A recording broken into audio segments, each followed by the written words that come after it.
She looked me in the eye and said she didn't owe me an explanation about where she'd been. That's when I realized I wasn't her husband anymore. Just the safe option she thought would never leave. So I nodded, said, all right, and did something she never saw coming. My name is Max. I'm 28 years old. I work as a logistics coordinator for a mid-sized manufacturing company in Ohio. Nothing flashy. I plan routes, track shipments, fix problems before they explode. I've always been the steady one. Quiet. Patient. The guy who thinks things through before speaking. I value stability, loyalty, peace in my own home. At least, I thought I had that. Her name is Brianna. She's 27. We've been married for 3 years. No kids. Just a small townhouse, 2 cars, and what I believed was a solid life. She works in marketing, works late sometimes. Happy hours. Team bonding. I never questioned it. I trusted her. Maybe too easily. The first crack wasn't dramatic. It wasn't some lipstick on a collar moment. It was just distance. She started guarding her phone, taking it into the bathroom, flipping it face down on the table. If I walked into a room, she'd pause mid-text like I'd interrupted something sacred. I noticed. I just didn't say anything. One Thursday night, she came home close to midnight. I was on the couch pretending to watch TV. The house felt different when she walked in, like cold air slipped through the door with her. You're still up? She asked, dropping her purse by the stairs. Yeah, I said. Just waiting. For what? I looked at her. For you. She sighed like I'd accused her of something. Max, I told you. We had drinks after the presentation. With who? Work people. That was it. No names. No details. I let it go. But that feeling in my stomach didn't. A week later, it happened again. Late night. No real explanation. Just vague words. I finally asked the question that had been sitting on my tongue. Where were you, Brie? She didn't hesitate. Didn't look guilty. Didn't even blink. I don't owe you an explanation about where I was. The words landed slow. Heavy. I stared at her for a few seconds. I was expecting defensiveness. Maybe a lie. But not that. Not that sentence. I could feel my chest tightening. 100 responses lined up in my head. Anger. Sarcasm. Demands. Instead, I just nodded. All right, I said quietly. She looked almost surprised that I didn't push. Then she walked upstairs. That night, I didn't sleep. I laid there staring at the ceiling, listening to her breathing beside me. I replayed every small moment from the last few months. Every shift in tone. Every canceled plan. Every time she'd turned her back to me in bed. I kept asking myself one thing. When did I become optional in my own marriage? The next morning, she left early. Quick kiss on the cheek. Don't overthink things, she said, like I was the one making it weird. As soon as the front door shut, I opened my laptop. I don't know what I expected to find. Maybe clarity. Maybe proof I was crazy. Instead, I opened an airline website. I stared at the screen for a long time. My hands felt calm. Too calm. My older brother lives in Arizona. We haven't talked much lately, but he's always told me, if things ever get heavy, just come out here. I never thought I'd take him up on it. Until that morning. One-way ticket. Leaving in 5 days. I didn't tell her. The next few days, I watched her like a stranger watches someone at a bus stop. Curious. Detached. She laughed at her phone. Took calls outside. Showered immediately after coming home one night. I didn't confront her. I started packing slowly. Just essentials at first. Important documents. My grandfather's watch. The small framed photo of my mom before she passed. On the 4th night, she noticed a half-empty drawer. Are you cleaning out? She asked casually. Yeah, I said. Getting organized. She nodded, not really listening. That hurt more than if she'd fought me. On the 5th night, the night before my flight, she came home late again. I was sitting at the kitchen table in the dark. She flipped the light on and jumped. Why are you sitting like that? I've been thinking, I said. She rolled her eyes slightly. About what now? About how you said you don't owe me explanations. She crossed her arms. Defensive already. I don't. I'm allowed to have space. In a marriage? Yes, Max God. There was that tone. The one that made me feel small for asking basic questions. I stood up slowly. You're right, I said. Her expression softened just a little. Like she thought she'd won something. I don't owe you an explanation either. For what? She asked. I picked up my car keys from the counter. For where I'm going tomorrow. Her face changed. What do you mean? I looked at her for a long second. 3 years of memories passed through me. The wedding vows. The first apartment. The nights we stayed up talking about the future. Then I said it. I booked a one-way ticket. and for the first time in months.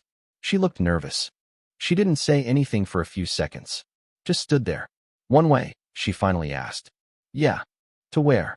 Arizona. Her face tightened. Why? I shrugged. I don't owe you an explanation. The silence after that was thick. Different than before. This one had weight to it.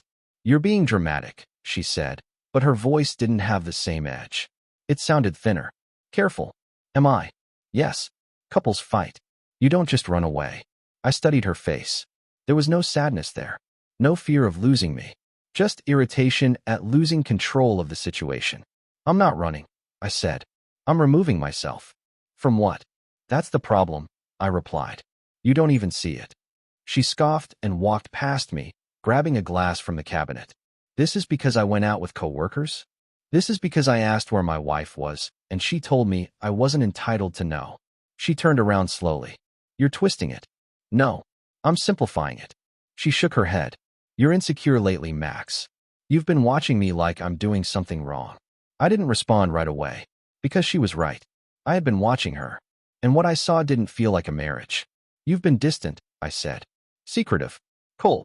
I'm busy. You're married. She slammed the glass down harder than she meant to. So what? You think I'm cheating? I looked at her. Really looked at her. I think, I said carefully, that if you weren't, you wouldn't mind answering a simple question. Her eyes flickered, just for a second. Then she crossed her arms again. Arm her back up. This is exhausting. I nodded slowly. Yeah, it is. She stared at me like she was waiting for me to break first. Like I always did. Like I'd apologize for asking too much. But I didn't. When's your flight? She asked finally. Tomorrow. 6:40 a.m. And how long are you planning to be gone? I held her gaze. I don't have a return ticket. That hit her. You're just leaving? She said. I already did. I replied quietly. Her jaw tightened. So that's it. 3 years, and you just disappear. 3 years, I repeated.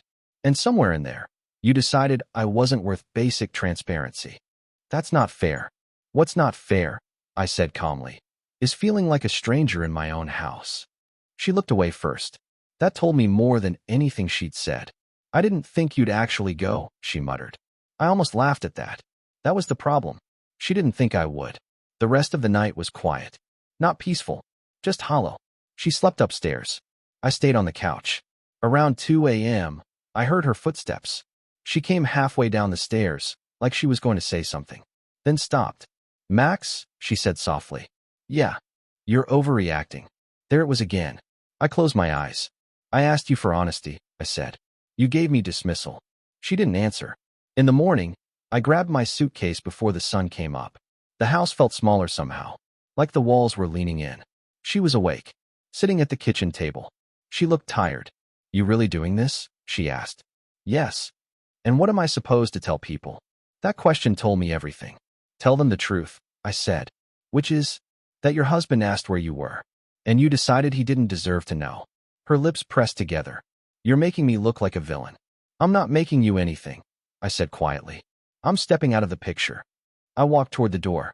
Max, she said, and for the first time, her voice cracked slightly. I paused. If you leave like this, she started. Like what? Without fighting for us. I turned around slowly. I've been fighting, I said.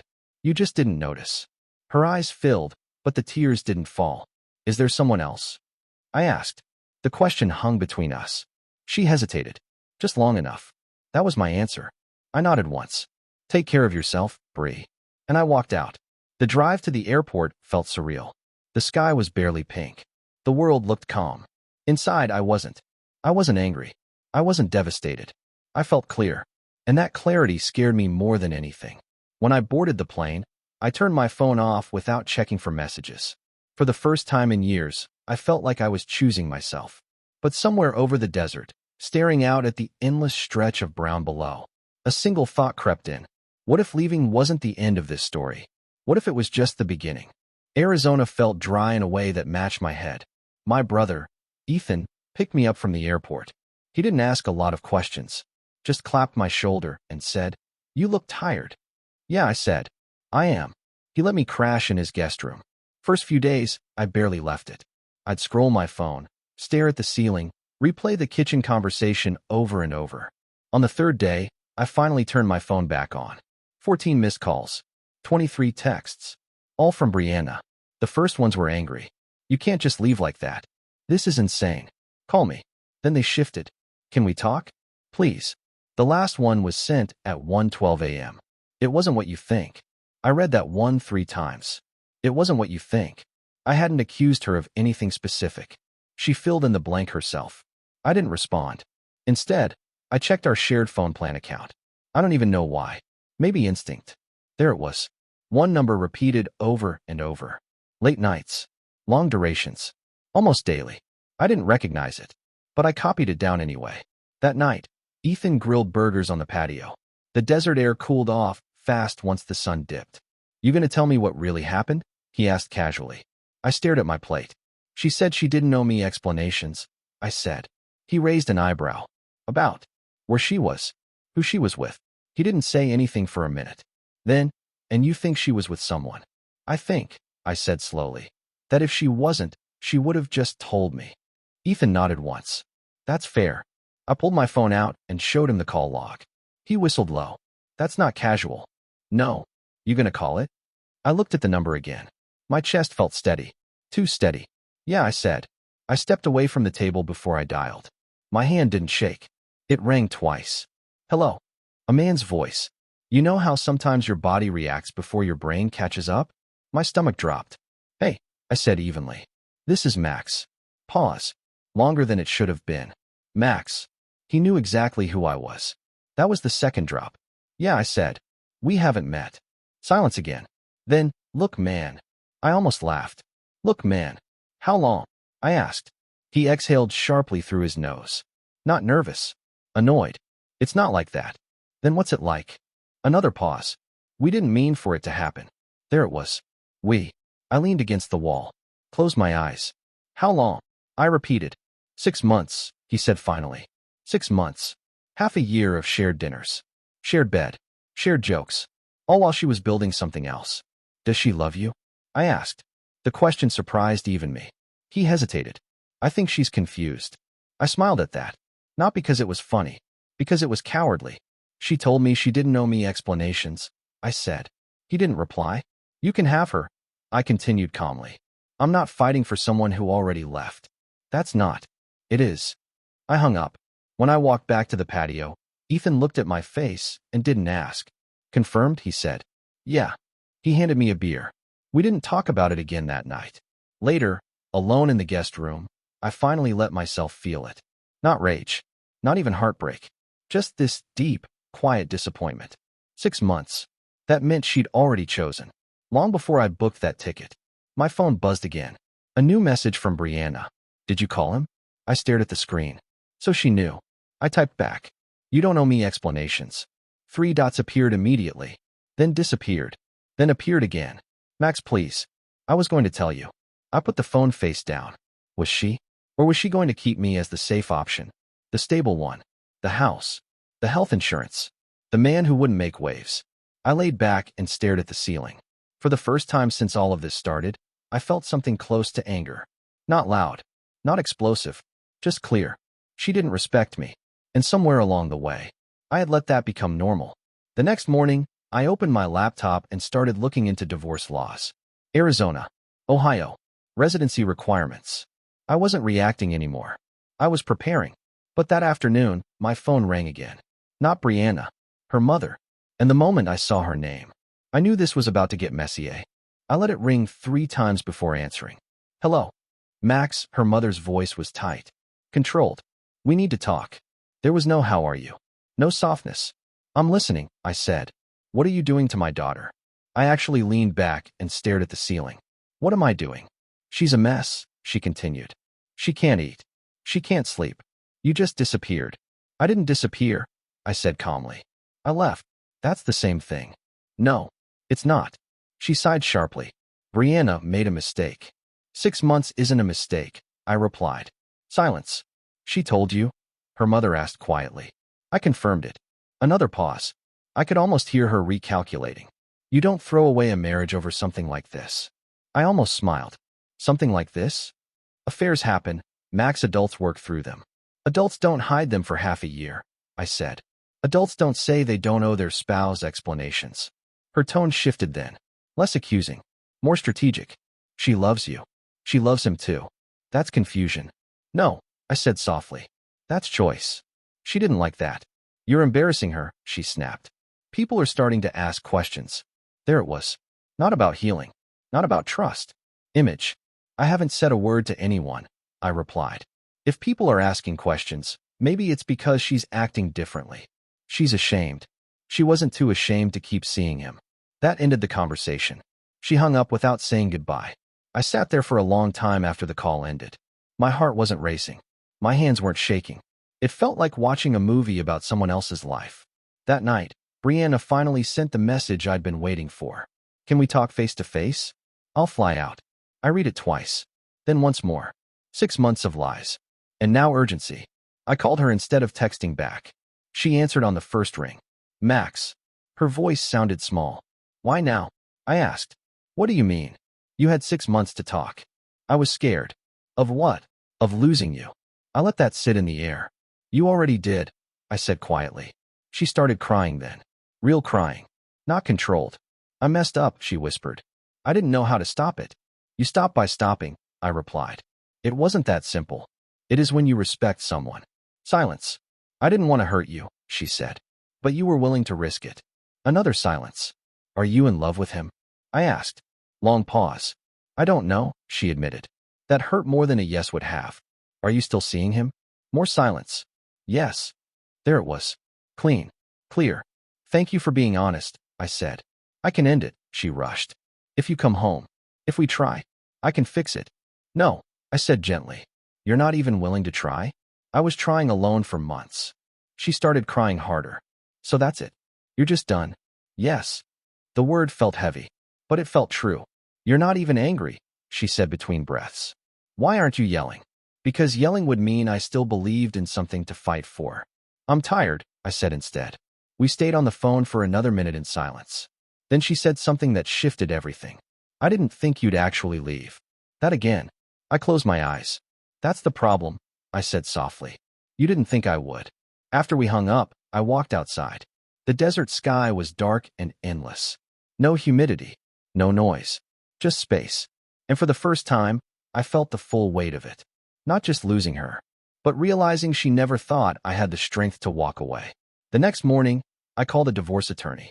But by afternoon, my phone buzzed with something unexpected. A screenshot. From an unknown number. It was Brianna.